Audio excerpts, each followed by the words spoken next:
તાપી જિલ્લાના ઉકાઈ તાલુકામાં સિંચાઈ યાંત્રિક પેટા વિભાગ 2-2માં તાત્કાલિક નાયબ કાર્યપાલક ઇજનેર તરીકે કાર્યરત રહેલા રવિન્દ્રભાઈ ઈશ્વરભાઈ પટેલ હાલ સુરતના સિંચાઈ પેટા વિભાગમાં નિયુક્ત પર કોન્ટ્રાક્ટર પાસેથી લાંચની માંગણી કરવાનો આરોપ મૂકવામાં આવ્યો છે.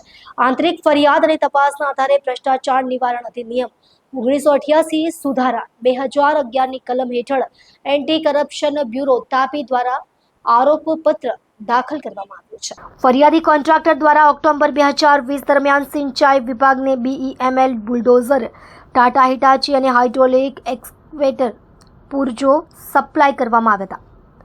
કુલ બિલ ₹5,74,950નું હતું, જેમાંથી 10% કમિશન તરીકે આરોપી ઇજનેરે માંગ્યા હોવાનું ફરિયાદમાં જણાવ્યું છે. ફરિયાદીને આરોપીએ પહેલા 10,000 આપવાનું કહ્યું અને બાકીના 20,000 માટે દબાણ કર્યું. જ્યારે કોન્ટ્રાક્ટરે આ રકમ આપવાનો ઇનકાર કર્યો ત્યારે 20/1/2021ના રોજ ACBમાં ફરિયાદ થઈ.